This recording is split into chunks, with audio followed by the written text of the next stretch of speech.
Good morning students, this is the class 3rd student and we are going to discuss some important terms. ठीक है, बाकी काम इस chapter का बाद में करेंगे, सबसे पहले हम कुछ important terms लिखते हैं. ठीक, तो चलिए animals in our life chapter number 6. Animals in our lives. Okay, और हम लिख रहे हैं सम इम्पॉर्टेंट टर्म्स जो कि बच्चों को याद करना अत्यंत आवश्यक है. ओ मैडम ये क्या बोला? ये बोला कि ये याद करना आपको बहुत बहुत इम्पॉर्टेंट है, समझे? तो फर्स्ट लिखेंगे हम लिविंग बींग्स. लिविंग बींग्स का क्या मतलब होता है? LIVING living beings, BEINGS. देखो बहुत सारी टर्म्स हैं, आराम से याद कर लेना, कोई ऐसी प्रॉब्लम नहीं है जल्दी. ठीक है, तो इसमें हम लिखेंगे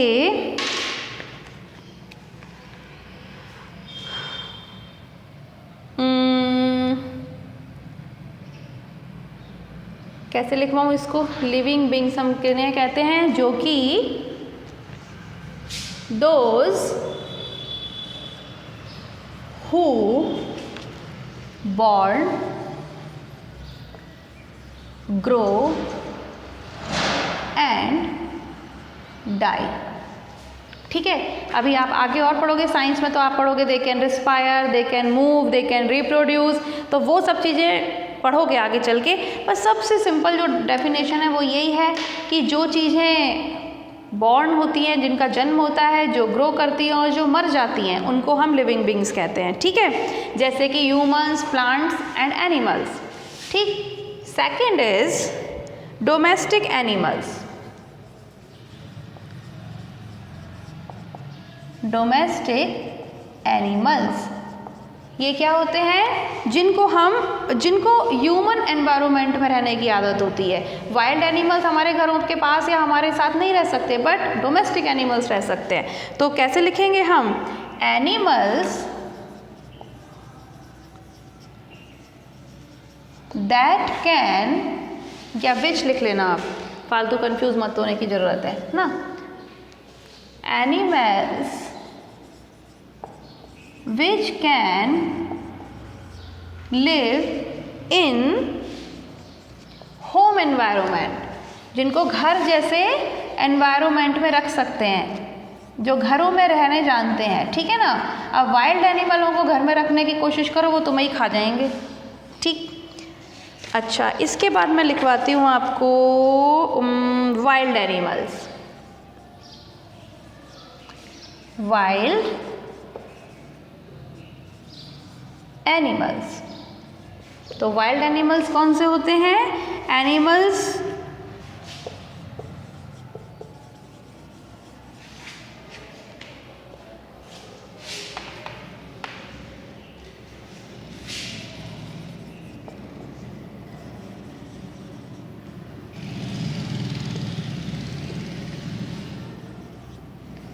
जो कि जंगलों में रहते हैं, और या फिर जो हम कह सकते हैं कि जो अपने आप से ही सरवाइव करते हैं. ठीक है. That live and grow, live and grow. ओहो,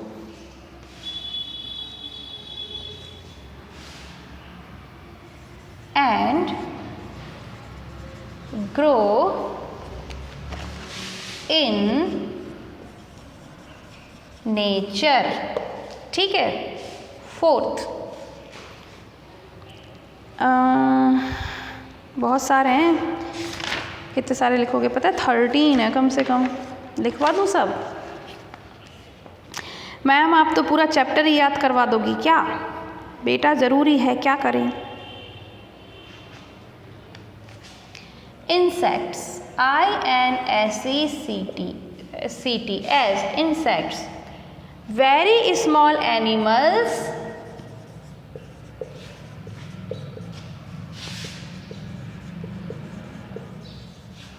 with 6 legs. ठीक है. और fifth one is paste, PESTS, pests. तो पेस्ट्स क्या होते हैं? Harmful insects. ठीक है, इतना लिख लो। अब अगर मुझसे पढ़ते हैं ना बच्चे तो वो मेहनत तो बहुत करनी पड़ती है उनको, लेकिन बाद में आप ना बाकी बच्चों से आगे रहोगे, ये मेरी गारंटी है। क्योंकि सिर्फ क्वेश्चन आंसर याद करवा देना, हार्ड वर्ड्स लिखवा देना, ऐसे तो मुझे पढ़ाना नहीं आता। मुझे तो ये लगता है कि मेरे बच्चों को ये सब पता होना चाहिए कि उन्होंने क्या पढ़ा है। जैसे मैडम को पता है वैसे स्टूडेंट को भी पता होना चाहिए। जब तक आप मेरे बराबर नहीं जान जाते हो किसी चैप्टर के बारे में, तब तक तो मैम पीछा नहीं छोड़ती। लेकिन आप जब बड़े हो जाओगे ना, तब आपको ये सब चीज़ें बहुत हेल्प करेंगी, समझे? तो इसीलिए थोड़ी सी मेहनत तो करनी पड़ेगी। ठीक, अभी थोड़ा सा टर्म्स और लिखवा देती हूँ, बाकी काम बाद में करेंगे।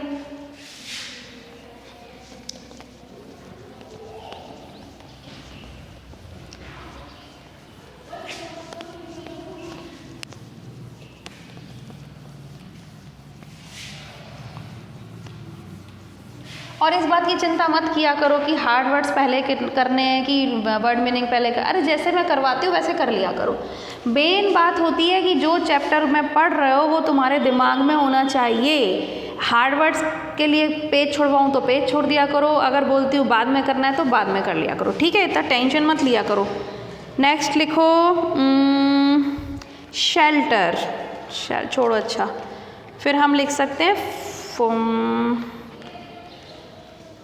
5th तक लिखवा दिया था ना, 6th लिखो आप हार्बीवोरस।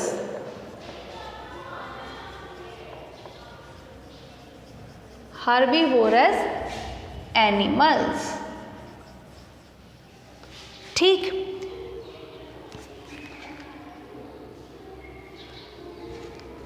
ये हो जाएगा दोस, या फिर ऐसा करो animals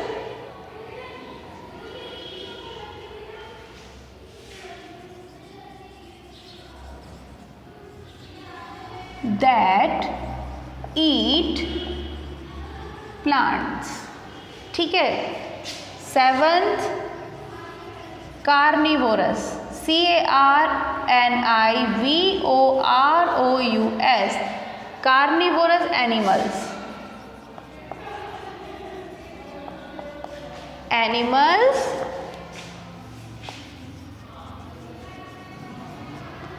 that eat flesh। 8th omnivorous, ink खत्म हो गई, एनिमल्स। तो इसमें हम क्या लिखेंगे? Animals that eat both plants and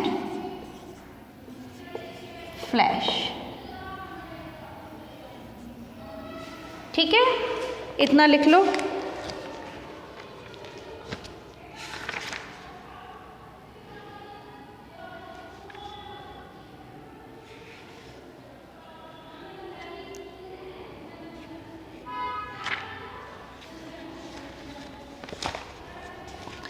लिखवाई देती हूँ, है ना? फिर हम लिखेंगे 9th ruminants, RUMINANTS, ruminants. Animals that chew the cud। और लास्ट जो है वो है आपका एर्बोरियल्स, ARBOREALS, आर्बोरियल्स। आर्बोरियल्स मतलब animals that live on trees। ठीक है जी, तो इतना आप कर लीजिए और ये सब याद कर लेना, ये सब टेस्ट में पूछूंगी, अभी से बता दे रही हूँ, फिर बाद में नंबर कम आएंगे तो मत बोलना मुझसे। ठीक दिख रहा है, क्योंकि इंक थोड़ी कम हो गई थी पेन में, दिख रहा है। तो चलिए आज के लिए इतना ही काफ़ी है, कल मिलते हैं, कल आपको इसके आगे का काम कराऊंगी और ये चैप्टर कंप्लीट करेंगे। ठीक है, तो अपना ख्याल रखो, सब बच्चे पढ़ाई करो और ये इंपॉर्टेंट टर्म ज़रूर याद कर लेना। ठीक है, बाय बाय।